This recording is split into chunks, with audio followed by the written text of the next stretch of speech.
কি জিনিস?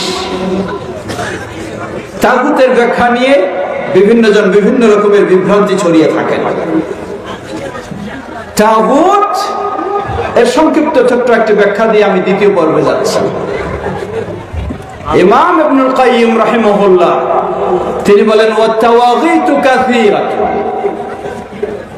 তাগুত অনেক, একটা দুটা নয়। আমাদের কিছু মানুষের নেশার পেশার চিন্তা শুধু তাগুত মানে ওই পার্লামেন্টে যারা বসে আছে তারাই খালি তাগুত। তাগুত আপনি নিজেও হতে পারেন। কিভাবে? তিনি বলেন, ও তাওয়াগীত,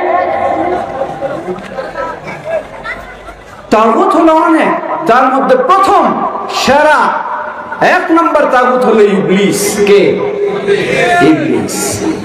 ইবলিসের অনুসরণ করা, ইবলিসের পথে যাওয়া মানে হলো কি করা? তাগুতের অনুসরণ করা। দ্বিতীয় তাগুত হলো ওই ব্যক্তি যে ব্যক্তি আল্লাহর ইবাদত বাদ দিয়ে নিজের ইবাদতের জন্য মানুষকে আহ্বান জানায়। তৃতীয় তাগুত হলো ওই ব্যক্তি যে ব্যক্তির আল্লাহকে ইবাদত বাদ দিয়ে তার ইবাদত করলে সে সন্তুষ্ট থাকে।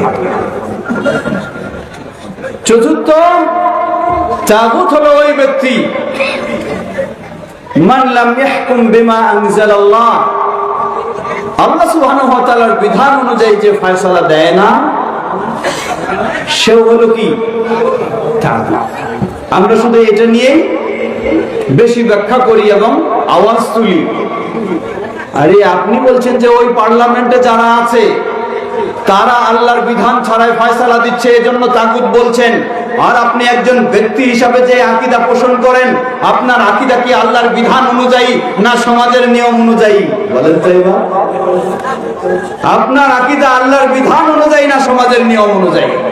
যদি আপনার আকীদা আল্লাহর বিধান অনুযায়ী না হয়, সমাজের নিয়ম অনুযায়ী হয়, তাহলে ওটা যেমন তাগুত এটাও তেমন তাগুত।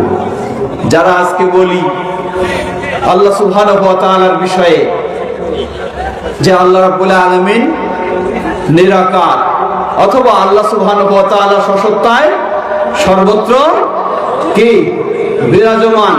ইমাম আবু হানিফা রাহিমাহুল্লাহ 1300 বছর পূর্বে তিনি স্পষ্ট ঘোষণা দিয়েছেন, যার এই আকীদা ফাকাদ কাফারা, সে কুফরিতে লিপ্ত হয়েছে। কারণ তিনি স্পষ্ট বলছেন, কারণ লিআন্নাল্লাহ তাআলা ক্বাল আর রহমানু আলাল আরশি ইস্তাওয়া, দয়াময় আল্লাহ নিজেই নিজের অবস্থানটাকে ক্লিয়ার করেছেন। আল্লাহ রয়েছেন কোথায়? আরশের উপরে। অতএব আল্লাহ এটি স্পষ্ট করে ঘোষণা দেওয়ার পরেও কেউ যখন বলবে আল্লাহ সুবহানাহু ওয়া তাআলা সসত্তায় সর্বত্র বিরাজমান, এমনকি আমার কলবের ভিতরেই রয়েছেন, এই ধরনের বলবে, ইমাম আবু হানিফা রাহিমাহুল্লাহ বলে এটাই হলো কুফরি আকীদা। এটাই কুফরি আকীদা।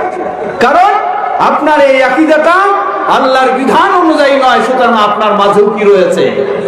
তাগুত রয়েছে। আপনার মাঝেও তাগুত রয়েছে।